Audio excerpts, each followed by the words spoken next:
Welcome to Your Wordless podcast, the space where we redefine success, self-worth, and transformation.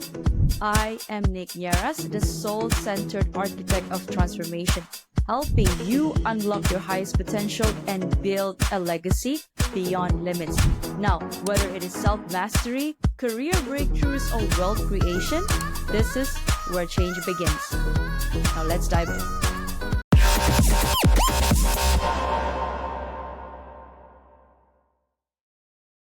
Deanna, could you share with us what was it like growing up as a Deanna Read?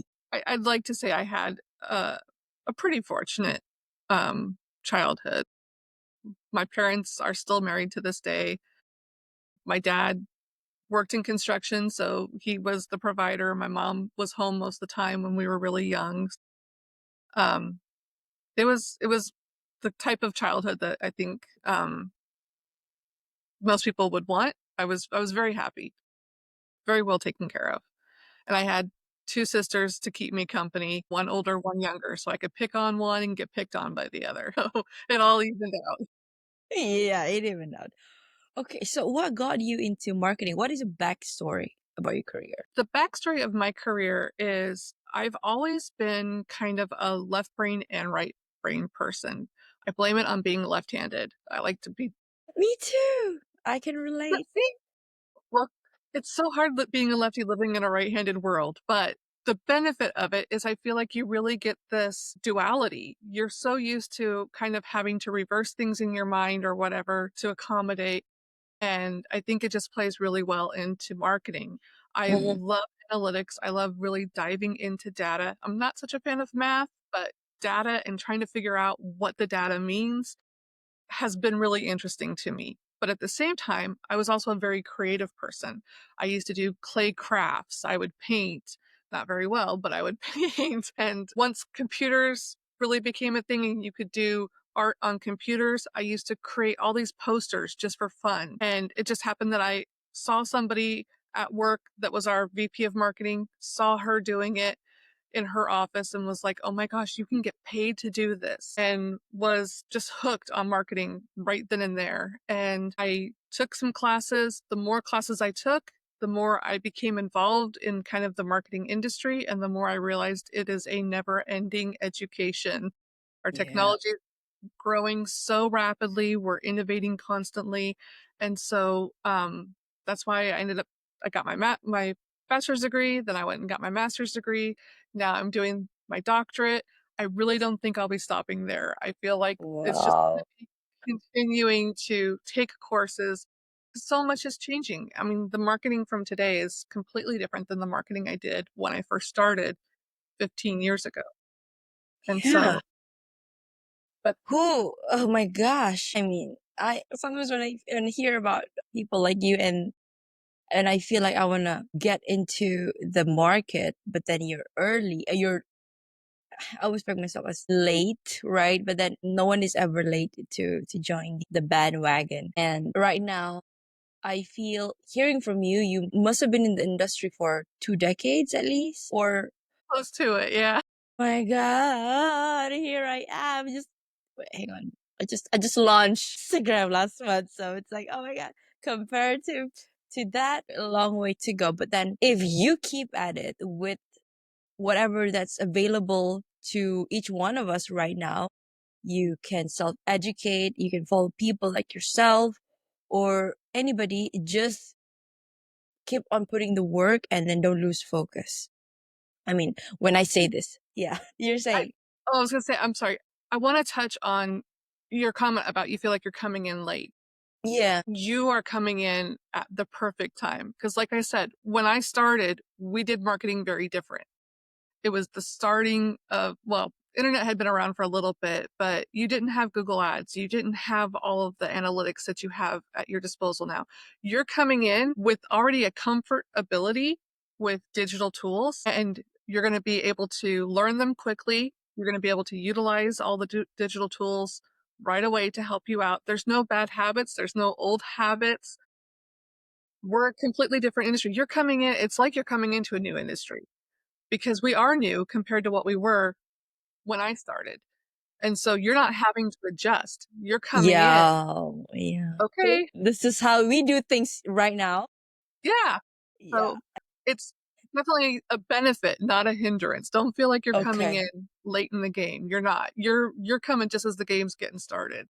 Okay. Ooh, okay. Oh, so after our interview, I would be going out there and then creating my content and just putting it out. I mean, it's got to have testing and all those things, but then I'm not gonna give. It can be very lonely. I can tell you that. Nobody in my family is in marketing. I mean, always been an accountant. So, well, my brother-in-law, he doesn't live with us, so he's far away. So it's just me. So I'll text him like, "Hey, I need help. What do I do? Yeah, you gotta do this." But you can't just rely on him on that one. So, okay, that really assured me, Deanna. Thank you so much.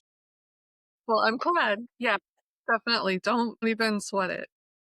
Okay. Okay, so we did touch about relationship building, right? In terms of your marketing. How do you define this in a professional context and how does it differ in personal life? That's a great question. Defining like B marketing, and again, here's kind of a perfect example. Traditionally, when I first got into marketing, you had B2B, which was business to business, or B2C, which was business to consumer or customer. And it was basically when you're talking to your end user or your end buyer, are they with a business or are they walking in to like your store to purchase or buying online from you to purchase for them to use? And so all of your content, all of your strategy was based upon, am I selling to a business or am I selling to a person, like to a customer? And what B2I marketing does is you kind of remove those labels and you realize that everybody's a little different. We all have our own different motivations. We all have our different needs. But when you strip all that down, we're all just a human. And so it's really about connecting with that person and treating almost kind of going back to the B2C, but like treating everybody that way, treating whoever you're working with, whenever you're trying to market to them, marketing to them as a person versus as an entity, as just a business or just a customer that's going to be walking into your door, understanding that they have a whole life outside of buying from you and being respectful of that. One of the things that I really integrate in my BTI marketing is I'm not going to send an email unless I think it has value for them. And it's not that old story of, oh, well, I'm telling them about a sale. So there's definitely a value there. If they don't see the value in it, they're not going to care. It's just going to be junk that's filling up their space, filling up their time. They're going to have to either delete it or scroll through it. It has to have value. If you're sending something into their space during their time, you have to be bringing value to them. And so that's, I guess, like the short end of what I consider B2I marketing. So it's touching the human part of the individual. But then how is that different with a customer? Hi, I'm Nick Nieras, your host of the Your Wordless podcast. Now, if these real raw stories hit home, don't wait. Please follow, like, and subscribe my Spotify and YouTube. For bite-sized inspirational reels, follow me on Instagram, TikTok, and LinkedIn. Don't wait. Your transformation starts today. Thank you, and bye for now. So a customer, a lot of times it goes in, you have like your talking points. Oh, it's like a that. Exactly, exactly. I was asked the other day, well, do you still use personas? I personally, I don't mind using them in the very beginning, but I feel that they're great for brainstorming, but I don't really feel like those should be your guiding And all light. be all. Yeah, because that persona is going to fit just a small percentage of your audience. And you're going to get so narrow minded on this particular person is who I'm speaking to that you're going to miss everybody else. And I think we've all gotten the kind of emails where you're like, I know this was not directed at me. Like they don't know. Yeah. And that's not how you want to come across to your audience. Oh my gosh. I think you hit a very, very good point there. So you're talking about what I'm hearing is personalization. How important is personalizing to the people that you're serving? Like, how do we start doing that? And how do we make sure that we can sustain it as a business? It's definitely important. I feel like that's one of the ways that Starbucks really kind of became so big, because people start talking about my barista knows my name. She writes my name on the cup. There's that connection. It depends on every business, how you start, how you integrate, but you want to make sure that you're always doing it in a way that doesn't come across creepy or stalkerish. Yeah, Because stalkerish. Yeah. because I've had those weird emails too, where they're like, "Oh, I saw you on LinkedIn. I saw you're a member of this group and this group. I think we have some things in common. Do you want to meet so I can try to sell you this product?" Oh, but It's they like didn't really say that right to your it's not word for face, right? word. But then They, they're yeah, implying that. Okay. yeah, definitely. And it's like, okay, so what you did was looked at my LinkedIn page. You wrote down some notes as to what I'm doing, and now you think that because you've told me that, then I'm going to be like, "Oh, this is so cool. Yeah, I'll sit and meet and talk." A for effort, but it comes across very weird. It's got to be genuine. It's got to be, and I think that's the thing too, is you can't just be going through the paces. You really have to be devoted to respecting your audience. And that's That's a where good it one. starts. That's a good one. Yeah. And it just, you integrate it in your business in various ways. You ask your clients and your customers for permission to get their information. You ask for permission to communicate with them. A little bit of a side step, but there's a coffee company that I purchase coffee from, and they happened to email me yesterday asking if I celebrate Valentine's Day. And they asked me that No. because when No, personally? they sent to all their customers Okay, but then like they a have to little, say. "Do you celebrate Valentine's Day? Just let us know." And it's because they're planning on sending out an email for Valentine's Day, but you Like, don't like if you don't like Valentine's Day, they want to keep you away from that email. Like, they're trying to be respectful of the fact that you don't like Valentine's Day. Those are the little things that it was like, "You wanna be respectful of me, and that's fantastic. Like, yeah, I'll tell you the answer. Yeah, Valentine's Day is no problem. I love it. Whatever." But it's those little things that they do that just really endears you to that company. You feel like they care, and any company can do it. You look for the opportunities that are there. wow. So it is. So I was on the right track of mine because I know my audience is some may like this topic, some might not like it so much. So, but it can get overwhelming for me because I gotta cater for each one of them. Okay, so let's say just take a person, for example, who's trying to serve a different types of market out there, but they still want to get them connected or in touch with your branding and really create that connection that she actually cares for me and about me. What can one do so that, let's say, personalization? Yes, that's one, but I'm sure there are other ways as well. How can we stay that way, but make sure that you're not, the person who's doing that is not bogged down with all these tiny details? Great question. A lot of times you can bring it to your audience. You can ask them, like, put out surveys. How often do you want to hear from us? What do you want to hear from us about? Let them That's a kind good of one. tell you what they're interested in. And that allows Mm, you to give the personalization without, "Oh, well, let me try this, let me try that," and having to think of everything. Let them kind of tell you what they. I just recently did that, and it's really interesting to see some of the responses that you get. Some people just like, "Whatever, just send me anything." And others are like, "I only want to know if I'm going to be saving money on something or whatever." But ask your audience, and then you can always start small and build from there. It's not meant to overwhelm you. The benefit is you're going to create stronger, more meaningful relationships with your customers, and you're going to have a higher quality of customer because they're going to have much more brand loyalty because they know that they're respected with you. yeah. Well, I was letting that sink in. Already strategizing how am I gonna share this to my audience.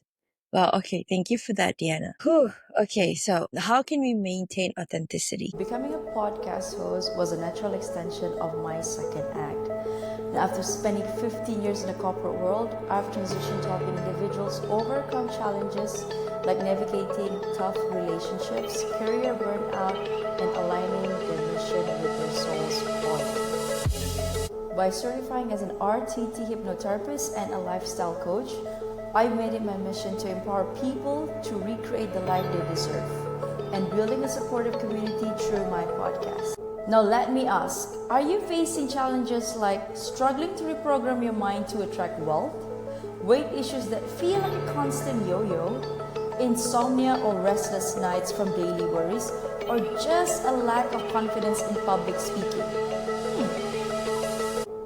If the answer is yes, visit www.thenickneurosholisticlifestyle.com and grab a free hypnosis audio of these common struggles. It's a sneak peek into how my coaching works. Are you feeling shy? Don't be, because I'm as real as it gets. Let's connect on Instagram and LinkedIn and start your transformation today. So it's when you've got a brand, a lot of times we create the branding guidelines, we put in our branding voice, and there's a lot of times that we can really just kind of get locked into that and we don't step outside of that. But as humans, we're not always going to be just on. You see certain brands that they'll step outside of kind of their branding voice when things are happening. With the fires in LA, you saw a lot of brands kind of stepping out of what they would typically be posting, and they're posting more empathetic things, more supportive things. That's authentic. When you start to make your brand feel human and feel interactive, it becomes authentic. It's not just some profile speaking out constantly and just putting out promotional, information, promotional post after promotional post. Authenticity is being your true self. And we know you're like anybody is not going to just be spouting out promotional stuff all day long. And so it's really connecting again at like that human level. It's okay to not have a sales pitch in every single one of your posts. It's okay to ask questions. It's okay to express some opinions. You want to keep it somewhat professional, but being authentic is really being human and putting that human touch back into your business. So it's not just a name, it's not just a brand. It's not just you're just out there to sell people your product or your service. Yeah, I notice whenever, because I think the most important thing, one important thing that I realize is that when you're posting your content, you have to think of it from the perspective of the ones receiving it. Would you actually like that content? Would you click like, or would you share it? Or would you just dismiss it by saying, I know he or she is, I know where they're going with this. They're just going to try to sell me a product. So Exactly. how important is using your intuition? Because I don't know, maybe I'm very sometimes I can criticize myself a lot, especially when, we tend to judge ourselves and we're early, and they say, oh, I don't think I'm doing this right. Oh, maybe because they see me put like something like, hey, DM me for this, how can we infuse that? So one of the things I do is I look at what am I interacting with online? Just Okay. paying attention to your own habits. Mm. Typically, like I'm kind of my own customer. I'm very similar to what my target customer would be. And Ooh, I so love that. I look at that. I look at what am I doing? What interests me? What catches my eye? You also look at case studies of brands that are doing really well. Whenever I feel like I need inspiration, I go and look at Wendy's social accounts. Wendy's burgers, like they have become famous for, I mean, they were famous before, but on the marketing side, they're famous for their tweets and for their social media profile. They love to stir things up, but you can go and actually look at a brand that's close to what you are and look at how people are responding to their different posts, to their different content. Is there a lot of engagement when they're providing information, tips, tricks, how-to videos? Is there a lot of engagement when they're talking about events? And you can kind of learn what that audience is interested in. And then you start testing and experimenting on your side.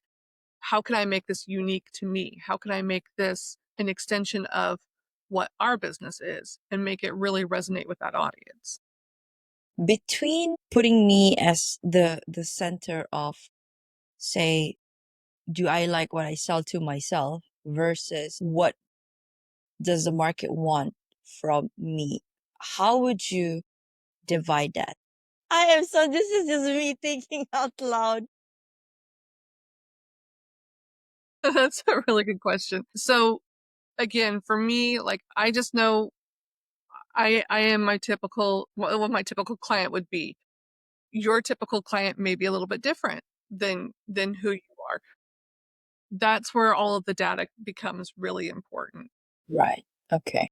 If you're seeing that there's not a lot of resonating, if you're like, well, I really like how-to guides. I love doing infographics. I really do love infographics, but I've noticed most of my audience doesn't. And so that's probably not something for me to be putting out there because they're just going to scroll past. The last thing I want to do is train my audience to ignore my content. The minute you start putting out stuff that's not resonating with them, you're training them to scroll past you. And so when I see that there's no engagement with it, I know I need to change something. One or more of the little factors of where did I post it? Is that the right platform to post it on? Is it the right time of day to post it? Is it the right day to post it? Is it the right content? All of those factors you have to look at. And that's where you start to do the experimentation. Okay, well, let me try it on a different day. Let me try it at a different time. It's not going to always be the exact same content. You switch it up, but you start doing all this testing to figure out what is going to be the most successful. Because if you keep just putting out something that they don't want to see, they're not going to be looking when you put out something that's of real value. And that's why you have to have in everything that you put out. Yeah. And I noticed some of the content that I put, let's say for reels, right?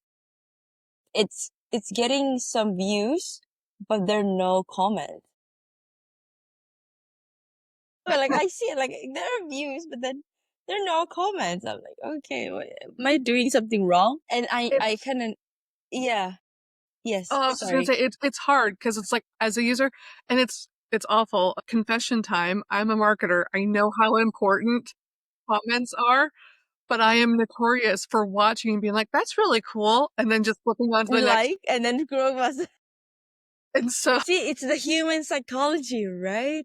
it Because we're is. so pampered with all of this other entertainment or products that we say, "Oh, what would," but then again, what is the dance between when do I post, when do I not post? I notice when I'm posting is that I'm aware that as a now that I can call myself a business owner, I need to be engaging first. And then I do that. But then if you're just pure consumer, you're just gonna be scrolling past. Oh, I stay for about 10 seconds, and okay, that's cool. I got something from it. Go. But then on the other side, you're the one creating it. I'm like, you got 400 views, but then nothing. What? So my question is, do you have a CTA in your reels at all? And it's Oh yeah, my. Okay, what I'm talking in regards to the reel of my podcast. So the reels of my podcast. So that means my CTA would be go check out my YouTube and watch the full episode there. That's it. that's it right there. Yeah, yeah. You're directing them to go somewhere else. They're going to go No somewhere else. wonder. Okay, okay, okay. I get it. But then I do put like drop.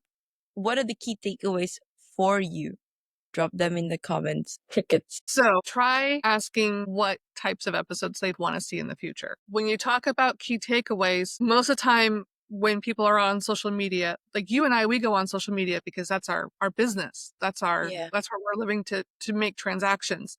yeah. But the common audience is going there for relaxation, for entertainment. And so you've put on the reel, they're watching it. Oh, this is really, really cool. And then you say, well, what are the key takeaways? All of a sudden that kind of becomes like, oh my gosh, we have a pop quiz. I wasn't paying attention. Like I was paying attention, but I wasn't paying attention. Now what am I supposed to say? And especially Mm, if they go in there and like, well, what is everybody else saying? And nobody else has said anything. It just becomes down the line. Oh, right. you want to give them the opportunity to, you want to encourage them to comment, but without it feeling kind of like a pop quiz. Like, I completely understand where you were coming from. It's a great idea. I just think what's probably happening is they're watching it, they're enjoying it, but then when you get to what are your key takeaways, it's like, I don't know. I don't remember what it was. And now It they're all head. resonated for a second, for a bit, but then I've forgotten everything because Yeah, it's unfortunate. And that's what social media has really done. I mean, we have like yeah, 5 second, 60-second memory. That's yeah, it before we're scrolling on to the next video, the next post. And well, what else is there? What else is going on? I think it's interesting. A lot of the social media platforms are now increasing the length of time that you can have videos. And so I think what, like, TikTok has 10 minutes now that you can post a 10-minute video. oh And yeah, yet when I watch, most of the creators are not using the 10-minute videos. They're not using the really, really long ones, because I think you, it's hard for somebody who's built an audience off of these really short videos to then get that audience to commit to that long of a time. mm, You've got to figure out how to switch over to that. And so my advice to you would be, yeah, try more open-ended where they can be a little bit creative. And on the flip side, it also gives you the data of, this is something that would interest my audience. This is something that they're looking for. So try to find kind of calls to action that'll make them post, but that they can kind of post based upon what they're feeling, what their thoughts are, but it's also giving you feedback as to, this is what my audience needs. okay, I might need to change my strategy a bit. I could also put poll in the comments, right, and see. Yeah, okay. Wow, wow, I'm learning so much today. I'm so appreciative of this, Deanna. Okay, now now you talk about ethical marketing, right? That's your, I don't want to, maybe your niche, your specialty.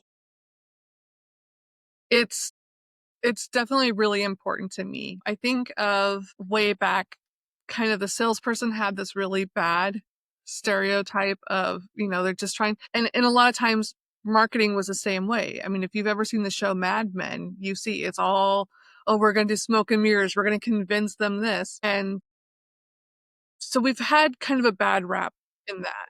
And I think in many ways it was kind of, yeah, we deserved it, but we're trying to move towards being much more ethical. And being ethical is being very careful with the information that customers provide to you, keeping it secure, not lying, not misrepresenting things. I've had in my experience, unfortunately, certain times where it's like, well, why don't we just say, especially when you're putting out facts, for example, in blog posts, in articles, in content that you're putting on social media. It's very tempting to be like, well, just say we have a 97% success rate. But do we? Like, anybody can say it.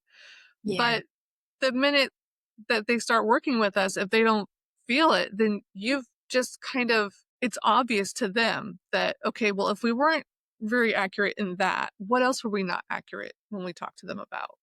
You set up for a break in trust. So ethical marketing is just, treat the customer the way you would want to be treated as a customer. And then don't ever give the customer a reason to start to lose trust. Oh, wow. That's very powerful because, I also see all these business owners online. And they say, these are all the raving, what our raving clients are saying, raving about us. I can't help but to wonder, really, or if you're not aware, oh, this is actually really cool. And then first you observe them for a couple of maybe few weeks, and then you see their posts, and then they post again. They're good. Okay, because humans need nurturing, right? But then if you're nurtured to a point that you agree to buy to their service, and then only to find out that they're not as good as they tell, as you experience them, you're gonna be like, man, I just invested, but then I'm not getting the result. Therefore, word of mouth travels very fast, especially social media. Just one story, and everybody's like, oh, did you hear about that? Did you hear about this person or this business?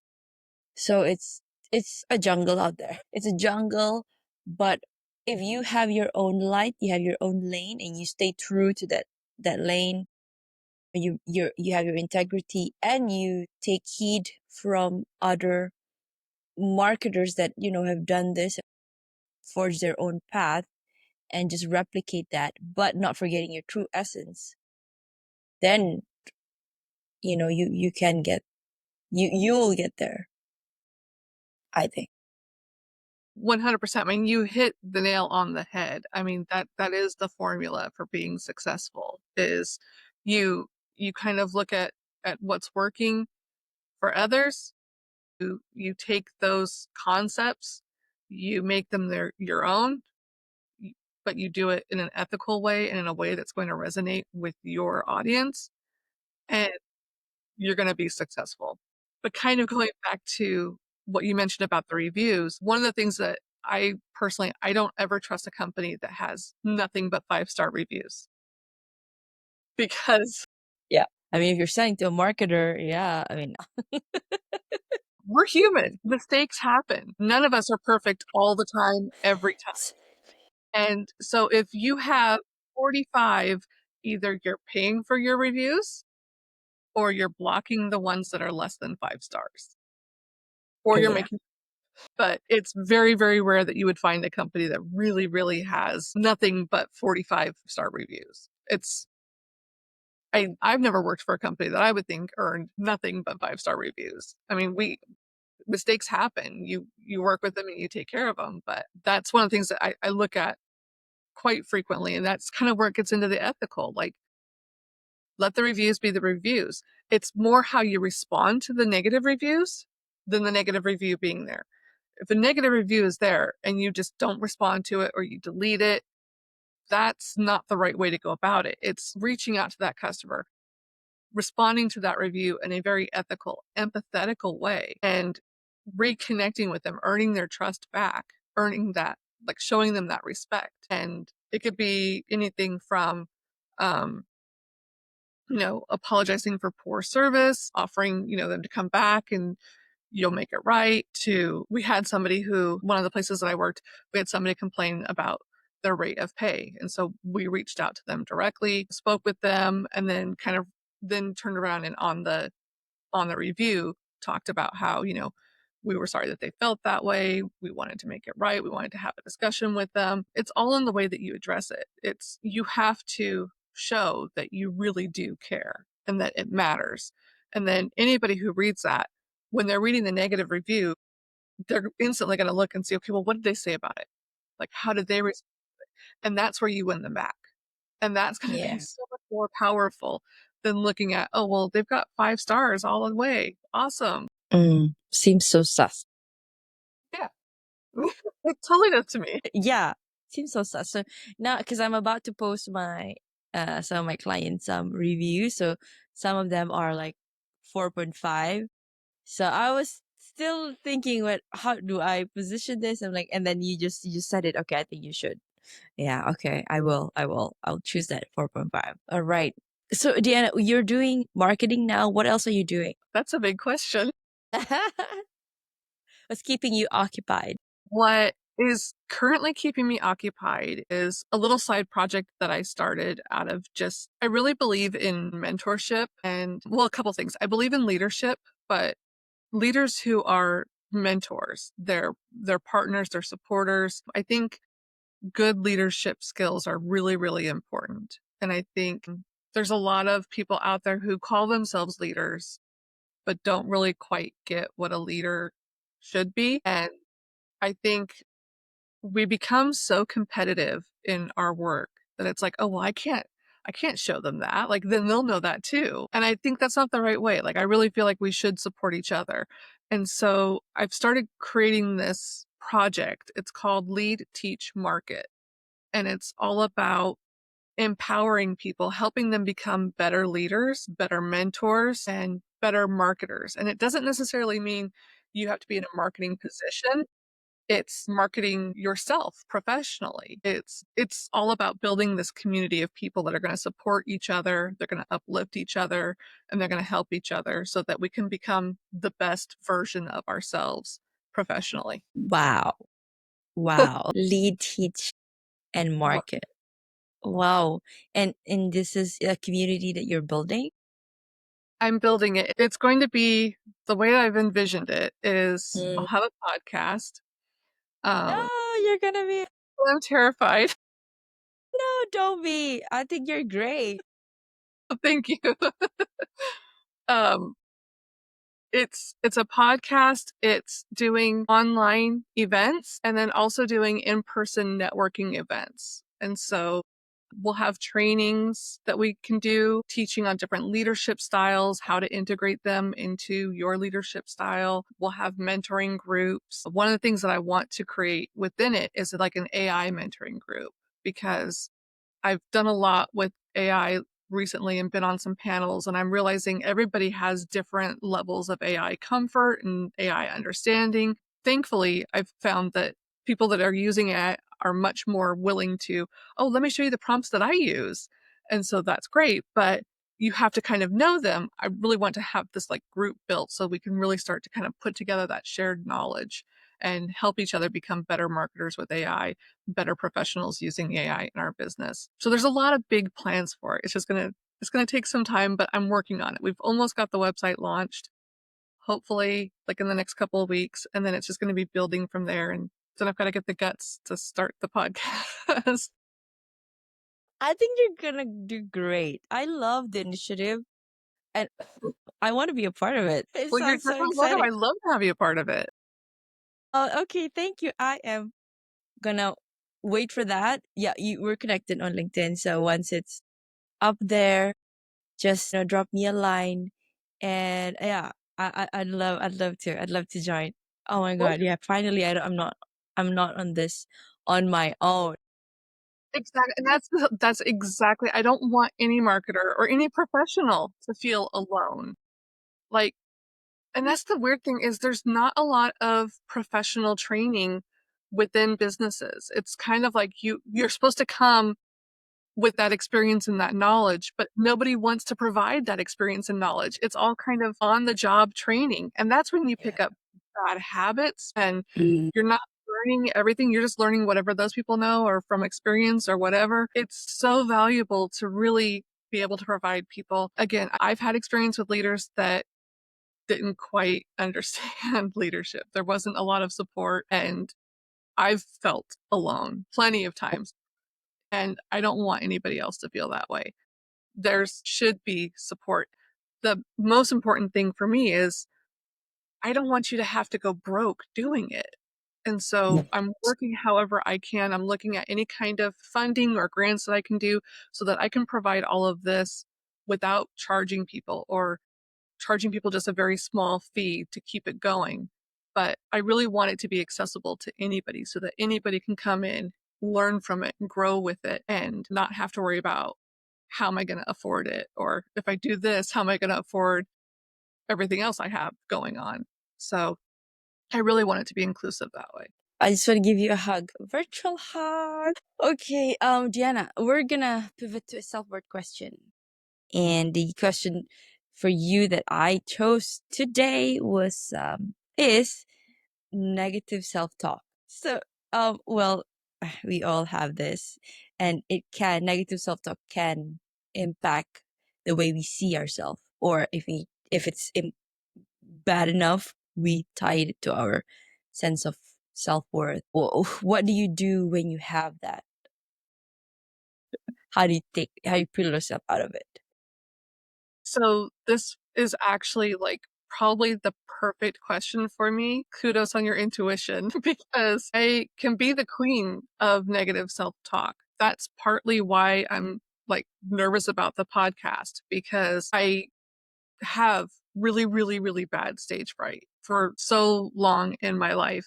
There were times where I couldn't even talk on conference calls. They didn't even have to see me. It was just talking in front of like my boss on a conference call with vendors, and they asked me a question and I couldn't even answer. I just kind of sat there staring at my boss. And the whole time, there's all this negative self-talk going on in my head of, oh my gosh, I can't believe you're doing that. Oh, here you go again. It can be very debilitating. What I've done to try to combat all of that is I feel exposure really just kind of the more I expose myself to it, the less painful it's going to be. And so um I've gotten into the habit of reminding myself if I sit there and think, oh, well, maybe you're not so good at this marketing thing. Maybe this isn't going to work out for you. I go back and remind myself, well, no, it worked out when I did this. It worked out when I did this. I was able to do this. Like, this was where I was successful. And so kind of keep a win book. Anytime something that you do that brings you joy, that makes you proud in your role, write it down. And when you start to have that negative self-talk, go back and look, well, no, you know what? I was able to accomplish this. I was able to accomplish this. Like, no, little voice, you can go now because I know that I'm doing all right. And for me, I'll go through my wins. And then like with this, I just put myself in that position as much as possible now to become comfortable with it, because that's what's really going to stop that voice from being there, is showing it that no, you're not. And I love that. And you're appearing on podcasts based on your story, from the time where you maybe froze even in front of your boss. And then now you're appearing on podcast and you're about to launch your own podcast. I mean, I know. as a third party, I don't know much about you, but that I can say, like, yeah, you've come a long way. It's just, again, it's all about challenging yourself. I can't let that voice win because I know what's going to happen if I do. There's going to be guilt, there's going to be regret, and I don't want to live with those. So I've got to put my energy into proving that voice wrong. Yes, just what I needed for the day. Okay, so Deanna, what is your heart's greatest wish? That actually, it's not that hard of a question. The more I think about it, it's what my heart's greatest wish has been all the time. I always just want to provide for my family. I have 3 boys and a husband, and every morning I wake up and it's just, I want to spend the day doing whatever I can to provide for them, to show them the love, to show them the support, and that's what everything I do is for. Ha! Oof, okay. Thank you. Thank you. If you could create a quote right now for you to leave to the audience and the world as your legacy, what do you think it would be? I'm just gonna go with what just popped into my head, and that's challenge yourself. Like, surprise yourself, challenge yourself. Because that's when you grow, that's when you learn, and you learn a lot about who you are. So yeah, challenge yourself. So how can people reach out to you and read up about, your tips, how you are, your insights in the marketing industry and whatever projects that you have going on or going to be launching in the future? The best way is my LinkedIn right now, which is Deanna Read 1. Soon, leadteachmarket.com will be published. And I'm also working on just kind of my professional website as well, deannaread.com. So those will both be launching soon. But in the meantime, you can follow me on my LinkedIn. Brilliant. Brilliant. Okay. So, Deanna, is there anything you would like to share it with before we close this? I'm just really grateful for this opportunity. It's been amazing speaking with you, and I'm excited to watch your journey. I can't wait to continue our conversations and follow up and see kind of where your journey goes as a marketer. And honestly, if anybody's looking into getting into marketing, or if anybody is doing marketing and they have questions, my door is always open. Please feel free to message me through LinkedIn, connect with me on LinkedIn. Again, I really want to just support and help however I can. That means a lot to me. That means the world. Thank you so much. My pleasure. I'm not alone now. Okay. All right. So for our listeners, there you have it. That is a wrap with our guest, Deanna Read, today. Thank you for your wisdom, Deanna, and for continuing your work to uplift others. For our listeners, this has been Your Worthless. Read that again. The juxtaposition of your very soul. Remember, if you ever felt worthless, you're not alone. Your soul chose to be here to matter, and for that reason alone, you are worthy. huge thank you again, Deanna, and to all of you for listening. Until next time, I am Nick Nieras, your host. Keep shining, keep growing, and remember, you are worthy and you are enough. See you in the next episode. Thank you, Deanna, for your time. Thank you. And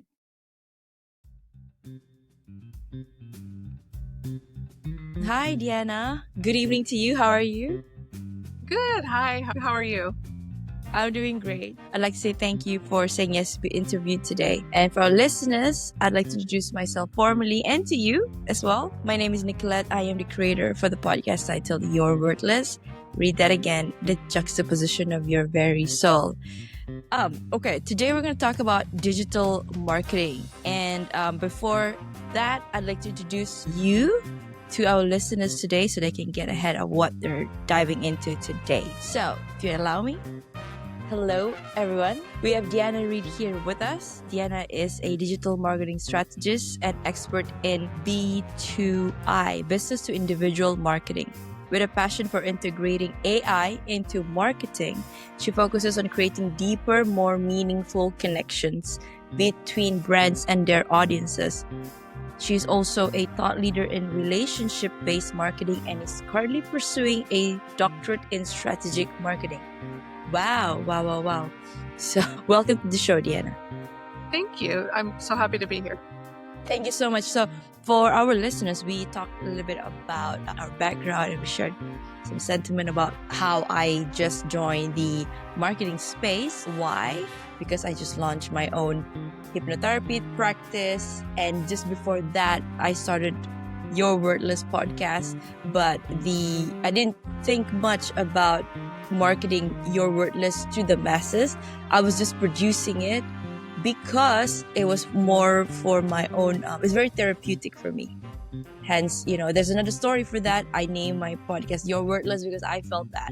I had my own journey, spiritual awakening just 4 years ago. So just to give a little bit of context to our listeners and yourself, before we go deeper into the work that you do and why you do what you do. Love this episode? Now, transformation doesn't end here. Head on to @holistic.lifestyle_with_Nick. That is on my Instagram. Or head on to my website, www.denignerasholisticlifestyle.com for more info on my coaching framework, which is the Worthy, Authentic, and Abundant Framework, digital guides, and my upcoming events such as retreats and master classes and workshops. Now, I also do intuitive readings where we get to check on your soul path,